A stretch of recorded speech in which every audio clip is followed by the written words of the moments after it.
आज के दिन में जब सम्राट चौधरी भी जीत का दावा जनता से वोट चाहते हैं। बिहार में जो बदलाव हुए, एक्सप्रेसवे बने, रोड बने, और आज यदि बिहार में सारे इंफ्रास्ट्रक्चर ठीक होने के बाद उद्योग लगने लगा, आज बिहार के जीडीपी में, जो लालू जी के राज में बिहार के जीडीपी में माइनस में इंडस्ट्री था, आज 23% हिस्सेदारी जीडीपी में इंडस्ट्री का है। इसलिए हम विकास के नाम पर वोट मांग रहे हैं।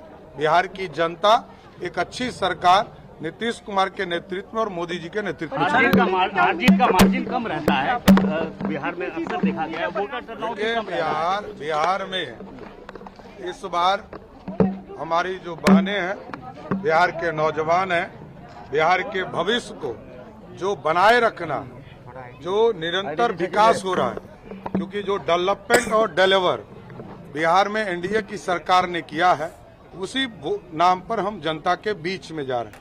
हम डिलीवरी वाले लोग हैं, दूसरे तरफ घोषणा करने वाले लोग। नहीं, देखिए बिहार की समृद्धि के लिए काम कर रहे हैं।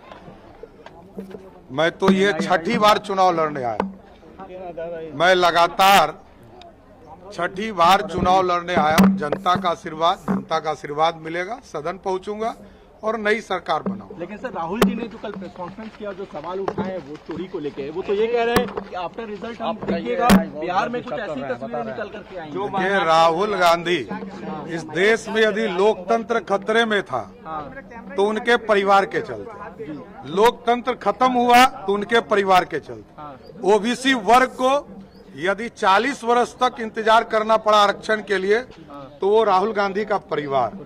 यदि स्वर्ण समाज को आरक्षण के लिए इंतजार करना पड़ा 70 वर्ष तो वो था राहुल गांधी का परिवार। देश में अराजकता था तो राहुल गांधी का परिवार। बिहार लूटा तो लालू जी का परिवार। तो ये साफ कर रहे हैं, बिहार में भी कर लेंगे कि वो जानते हैं, जैसे राहुल गांधी जैसा यदि विरोधी हो इस देश में तो मोदी जी को अगले 20 साल तक कोई नहीं रोक सकता है। सम्राट जी, आपने कहा सदन पहुंचूंगा, सरकार बनाऊंगा, आप सीएम बनने वाले हैं क्या? नीतीश कुमार जी हमारे मुखिया हैं।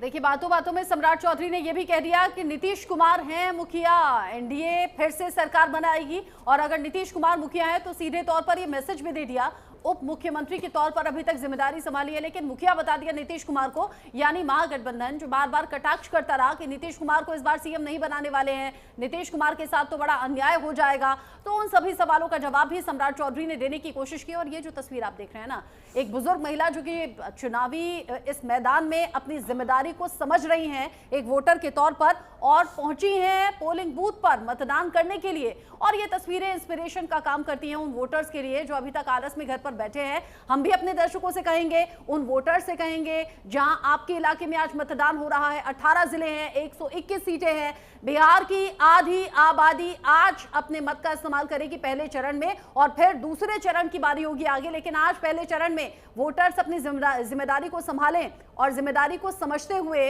अपने घर से निकलें। सुबह सुबह जलपान बाद में कीजिएगा, पहले मतदान वाला जो आपका कर्तव्य है उसे निभा लीजिए। मैथिली ठाकुर भी चुनावी मैदान में है और आज वो सुबह सुबह पूजा पाठ करती हुई नजर आई। वीवीआईपी चेहरे कौन से हैं, कौन से वो बड़े विकास के मॉडल। ऑपोजिशन जो सवाल खड़े कर रहा है, कल राहुल गांधी ने जो प्रेस कॉन्फ्रेंस की वोट चोरी को लेकर जो आरोप लगे, आपको लगता है बिहार में उसका असर होगा? अरे अब तो 4 महीना हो गया, एक प्रूफ नहीं दे पाए। राहुल गांधी एक प्रूफ नहीं दे पाता हो, ऐसा ऑपोजिशन लीडर तो हमने देखा ही नहीं। हम लोगों ने लंबे समय से सदन में काम किया है, कम से कम कुछ तैयारी तो करे। कौन टीम बैठा है? इटली का टीम बैठा है लगता है इनके साथ। उम्मीदें क्या है, कितनी सीटों को लेकर आपको उम्मीदें जो आप कह रहे हैं? एकदम थंपिंग मेजोरिटी से एनडीए आ रहा है। इस वक्त सम्राट चौधरी जी हमारे साथ हैं, उनसे बात करेंगे।